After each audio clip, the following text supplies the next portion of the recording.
Hello and welcome to lecture 4 for chapter 1 matter in our surroundings for standard 9 science. In the third lecture, we have studied effect of temperature, effect of pressure in a change in state of matter. In this lecture, we'll discuss the last topic called evaporation, labeled as 1.5, topic 1.5 in your textbook, called evaporation. Now, what is the meaning of evaporation? अगर आप कोई saucer में या कोई plate में या कोई beaker में पानी को थोड़े दिन के लिए छोड़ दो ऐसे अनडिस्टर्ब वाटर, ये पानी धीरे धीरे करके वेपराइज हो जाएगा.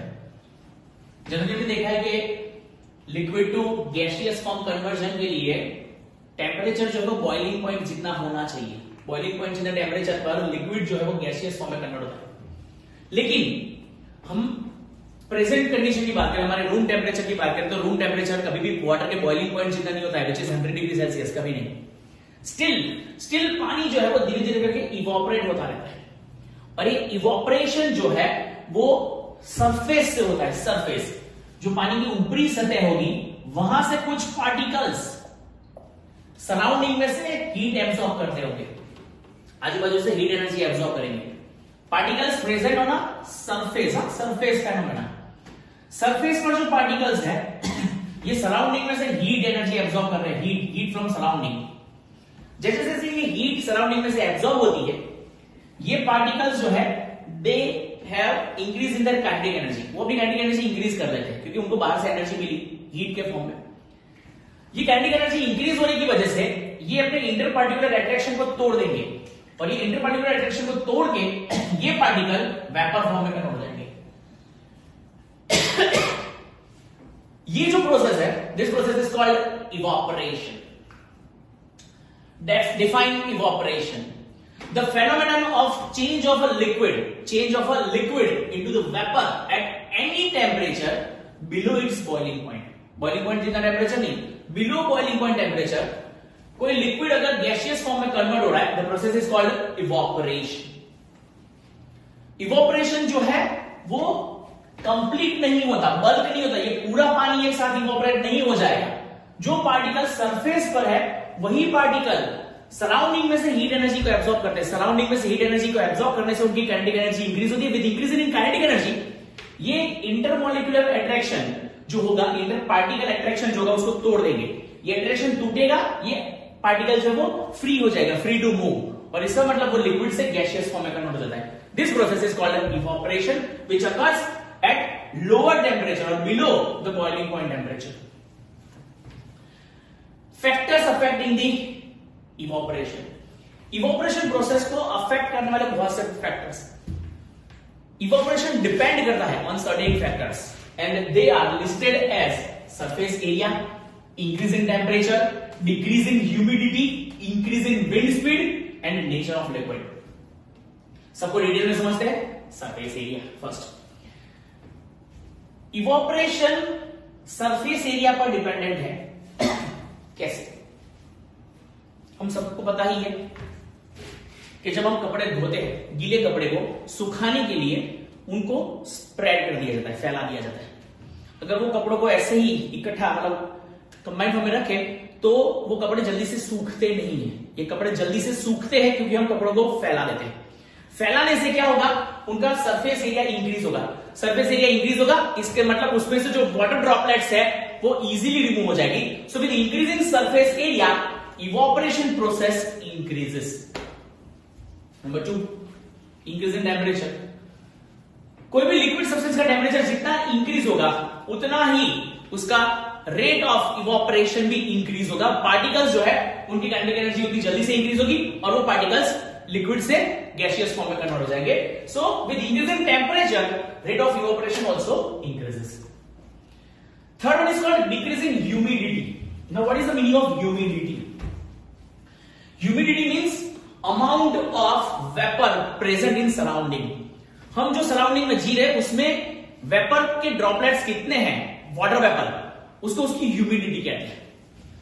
हर एक सराउंडिंग जो है वो certain proportion of vapour droplets को अक्वायर कर सकता है, उससे ज्यादा वाटर वेपर सराउंडिंग में रह सकती नहीं है।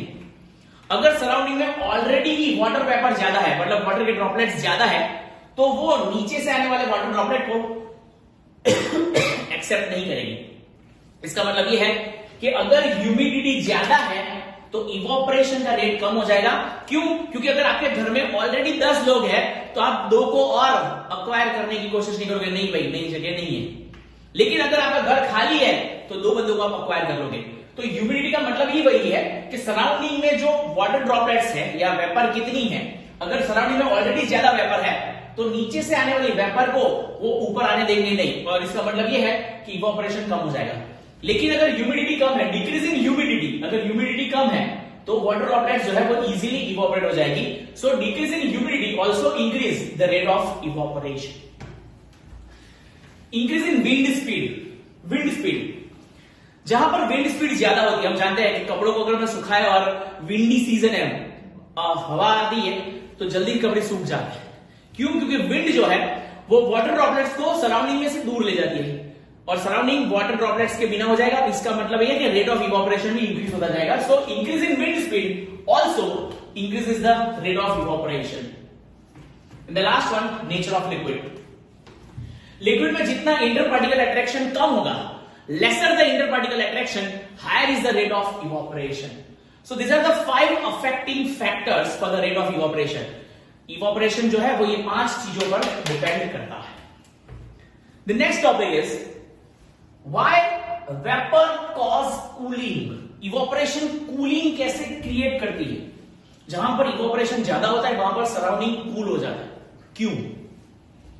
ऑब्जर्व किया होगा, अगर कोई रूम में कपड़े सूख रहे हैं वहां पर आप जाओगे, ठंडा लगता है। घर के अंदर गर्मी ज्यादा है तो आप बर्तन में पानी भर के रख दो, थोड़ी कूलिंग इफेक्ट आती है उसके वजह से।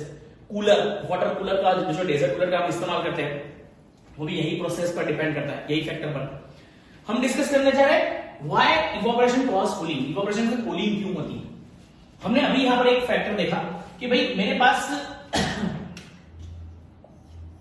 एक एपरेटस में पानी बना हुआ है, पानी की जो ऊपर की सतह है वहां पर कुछ पार्टिकल्स है, ये पार्टिकल्स सराउंडिंग में से हीट एनर्जी को एब्जॉर्ब करते हैं और एब्जॉर्ब करने के बाद वो इवोपरेट होते हैं। जैसे ही पार्टिकल यहां से इवोपरेट हो गए, दूसरे पार्टिकल सरफेस पर आएंगे और वो दूसरे पार्टिकल सराउंडिंग में से और हीट को एब्जॉर्ब करेंगे। जितने पार्टिकल इवोपरेट हो जाएंगे, दूसरे पार्टिकल सराउंडिंग और हीट को एब्जॉर्ब करने के बाद सराउंडिंग में से हीट एनर्जी क्या हो जाएगी? कम। सराउंडिंग में से हीट एनर्जी कम हो जाएगी, so it cause cooling, it cause cooling. Surrounding को कूल कर देता है evaporation process. Detail explanation notes में भी दी है, एक बार ध्यान से पढ़ना। Next we have our everyday example for cooling cause by evaporation. हम बहुत से ऐसे फैक्टर्स, बहुत से ऐसे phenomena day to day life में यूज करते हैं जहां पर इवोपरेशन की वजह से कूलिंग क्रिएट होती है। जाने जैसे कि हम समर सीजन के दौरान हमारे छतों के ऊपर, घर की छत के ऊपर या ग्राउंड पर जो है वो पानी स्प्रिंकल करते हैं। स्प्रिंकलिंग ऑफ वाटर जो है वो वाटर के इवोपरेशन रेट को बढ़ाएगा। इवोपरेशन रेट कैसे बढ़ेगा? गर्मी की वजह से सराउंडिंग में से हीट एनर्जी जो है वो पानी सोख लेगा, पानी के पार्टिकल्स इवोपरेट हो जाएंगे और सराउंडिंग में से हीट एनर्जी सोखने पर सराउंडिंग कूल होता है और इसका मतलब हम पानी जो है वो गर्मियों के सीजन में डालते हैं, वो कूलिंग क्रिएट करता है। Next, wear a cotton cloth in summer. Question पूछा जाएगा हम कॉटन क्लॉथ क्यों प्रीफर करते हैं समर में। समर के दौरान हमको पसीना बहुत आता है, पर्सपिरेशन रेट ज्यादा होता है। कॉटन क्लॉथ जो है दे आर गुड एब्जॉर्बेंट, वो अच्छा एब्जॉर्ब कर सकते हैं पसीने को, हमारी बॉडी से वो पसीना सोख लेते हैं और उसको डायरेक्ट कांटेक्ट में ला देते हैं एयर के, जहां से वो कॉटन क्लॉथ से वो पसीना जो है वो इवोपरेट हो जाएगा और इवोपरेशन की वजह से कूलिंग क्रिएट होता है। Next, droplets on outer surface of a glass containing ice. अगर कोई ग्लास के अंदर आइस भर देते हो तो उसकी आउटर सरफेस पर अगर थोड़ी देर के बाद देखोगे, ऑब्जर्व करोगे तो ड्रॉपलेट्स जमा हो गई होगी। ये ड्रॉपलेट्स कहां से आई?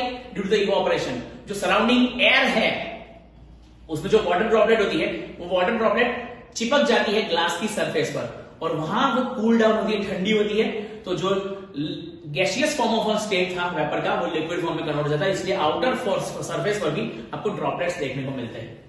Next, surgeon use ether on skin before performing surgery. छोटी माइन्यूट सर्जरी अगर करनी हो, टाके वाके लेने हो, तो थोड़ा बहुत ईथर लगाते, इवन इंजेक्शन के दौरान स्पिरिट डाला जाता है। एक तो एक वो डिसइंफेक्टेंट के तौर पर काम करता है, दूसरा एक cooling effect, cooling sensation create होती है, जिसकी वजह से सर्जरी के दौरान हमको पेन थोड़ा कम फील होता है।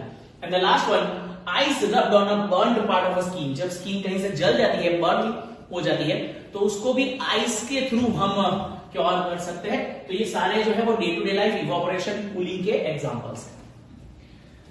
चैप्टर के लास्ट टॉपिक की ओर आगे बढ़ते हैं। What is the difference between boiling and evaporation. हमने बॉइलिंग इससे आगे के टॉपिक में डिस्कस किया था, इवोपरेशन का मतलब आज समझ गए होंगे। Now what is the difference between boiling and evaporation. Number one, boiling takes place at a particular temperature when liquid is heated. जब लिक्विड को हीट किया जाता है एट पर्टिकुलर टेम्परेचर, वो बॉइल होना शुरू होता है। जैसे कि वाटर का बॉइलिंग पॉइंट 100 डिग्री सेल्सियस है, 373 केल्विन कह सकते हैं इसको। लेकिन evaporation occur on its own at all temperature. Evaporation के लिए कोई फिक्स टेम्परेचर होता नहीं है। Boiling is a bulk phenomena. Bulk phenomena मतलब जब हम हीट करते हो तो पूरा पानी बॉइल हो जाता है, पूरा। लेकिन मैंने कहा था evaporation is a surface phenomena, खाली सरफेस के पार्टिकल्स इवोपरेट होते हैं, नीचे के पार्टिकल्स में कोई डिफरेंसेस क्रिएट होते नहीं है। So boiling is a bulk phenomena while evaporation is a surface phenomena. Third point, no cooling is caused due to the boiling. कभी भी कोई सब्सटेंस का बॉइलिंग पॉइंट मतलब बॉइल कर रहे हो तो उससे सराउंडिंग कभी कूल होता नहीं है, but evaporation always causes cooling. Evaporation की वजह से कूलिंग होती है। सो ये थे point of difference between boiling and evaporation. अब जल्दी से कॉपी कर ले। ये लेक्चर आज यहां पर कंप्लीट है, सारे टॉपिक लेसन के यहां पर आज कंप्लीट हो गए हैं। इसके बाद जो लास्ट एक मैं एडिशनल डिस्कशन लेने वाला हूं, मैंने प्रॉमिस किया था कि आपको इंटर कन्वर्जन सिखाऊंगा केल्विन, डिग्री सेल्सियस और फ़ारेनहाइट, डिग्री फ़ारेनहाइट के लिए। फटाफट यही लेक्चर में हम उसको डिस्कस कर लेते हैं। एक बार ये जल्दी से कॉपी कर लिया जाए, 5 मिनट दे रहे आपको।